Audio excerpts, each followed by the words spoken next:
Hi, Corey here. We're just going to take a minute and talk about cross-cultural relations and hopefully give you a few tips, when you grow in your career and you do business internationally, whether it's in a B2B situation or it's a B2C and you're doing advertisements type of thing. But, there is no obviously one size fits all, but there is a couple tips I think I'd like to share with you. So the backstory, first of all, for myself, I actually lived in Seoul, South Korea for 14 years, which was an unbelievable experience. I studied to learn to speak the Korean language. I actually studied really hard, put a lot of time and energy into that. And that also had a humongous influence on who I am as a person. And hopefully I can share something with you. Before we start the example, I want to share with you, to me, that maybe the best company that works globally is McDonald's. If you've ever been overseas and been to a McDonald's, you know exactly what I'm talking about. McDonald's does an unbelievable job of that. What they do is they keep the McDonald's experience the same in every country, but they change the menu to meet the cultural needs. And they do an unbelievable job at this. And I think what's funny is a lot of people say oh, if you go internationally, you shouldn't go to McDonald's because you're being American and you need to experience the local cuisine and lifestyle and everything. But the fun thing though is that when you do go to McDonald's internationally, it's not the American food that's on the menu. A lot of places have completely different menus. It gives you an opportunity to kind of just see how they've adapted to the local place, and the local market. And it's really interesting, and that's why I think they do such a great job of mixing and matching their menu and being flexible to meet the local needs. So hopefully today, by the end of today's lesson, you will be able to recognize the importance of a language place in a culture.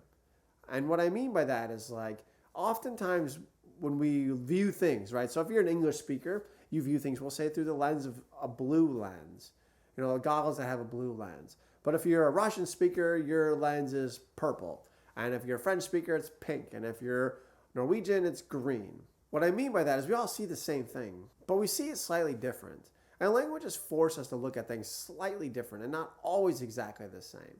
And there are some really good TED Talks out on YouTube that you can see that kind of break this stuff down. But it's one of the things I want to get into, and I want you to think about that because I feel like it's often kind of neglected.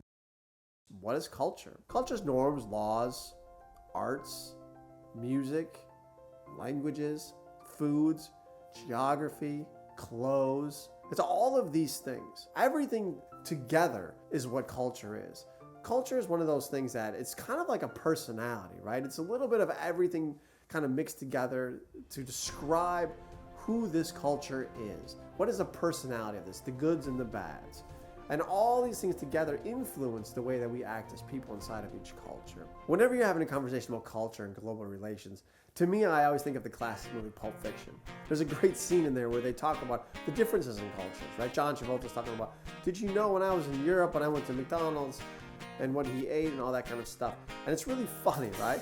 And the reason that it's funny and it's interesting is because even something as basic as measuring is different from country to country.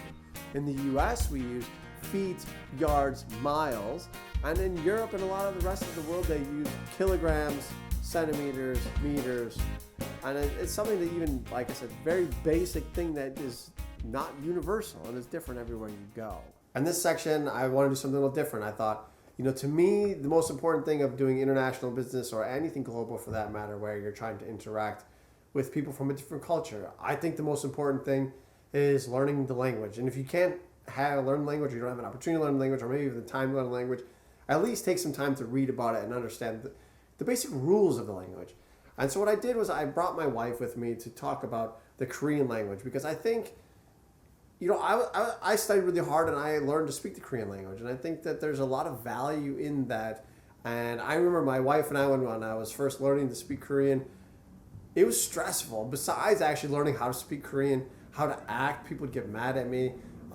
I would just make dumb mistakes because speaking Korean and speaking English have basically nothing in common.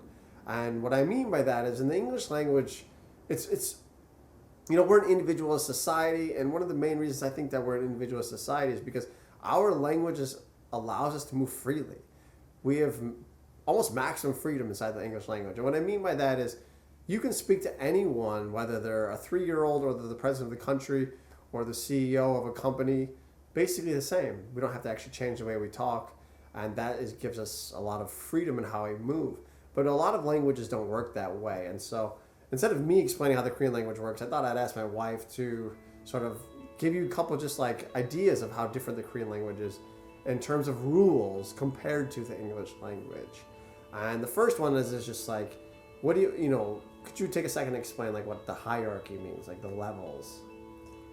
When I meet someone at my age, I speak like equal level of language to them, and then whoever is younger than me, I can just talk like not down, but a little bit different level, lower level of the language. And then whoever I meet older than me, I have to use very polite form. And then like president or CEO of the company, I use like super polite formal language. Are you ever allowed to just not do it, even if you're... Oh yeah, no. You will get buried. So generally when you meet someone, what's the first question you ask them? First question I ask is, because I gotta set my language level, so how old are you? Right, so imagine compared to how different that is, where to us, and as a native English speaker, that's almost like a taboo, right? But yet, in Korean, the first question you ask is, how old are you? If you don't ask that question, you don't know how old that person is. You just assume they're younger or older, and they use that form of the language, and then later you find out, oh, they're not in that language group, and then you're in trouble. Like when you see someone who's older than you, can you say their name? Oh no, because I still can't call your parents by name. I just call them grandma, grandpa, because there's no way I can call them by their names. I never done that for my parents or any my older siblings, cousins. No, never. And yeah, and to give you an idea of like what I mean by these kind of challenges is even in the workplace. Like obviously I worked in Korean companies for a while, and someone who's younger than you, but has a higher title than you, or sorry, they're older than you. Either way, yeah. They're older than you, but they have a lower title. You still have to speak to them politely, polite form, that polite level of the language because of their age. Doesn't matter what title we have, it's all up to their age. Right, and so it's just so different. And obviously, whether you speak Spanish or Russian or it doesn't matter, French or German, all languages have different rules. And I'm actually going to put a link of a TED Talk down below you can watch, and this lady does a wonderful job of kind of breaking these things down. But it's one of those things that, like I said, I don't think it's not realistic to learn another language every time you go to a different culture or country, especially if you're responsible for many of them. But taking an hour or two to at least read the rules of that country, I think, has a lot of value, right? And there's something, it's often neglected, I think. We think about all these different other things that are important, but we neglect languages. Maybe because they are intimidating, but if you can understand just from this basic conversation we just had of how it almost controls the culture, and especially in a workplace. Maybe that's why Korea, everything is vertical. Nothing is horizontal. Like everybody, we put them all in an order, and then okay, that person is higher than me, this person is lower than me, because of maybe title sometimes, but mostly language. Interesting.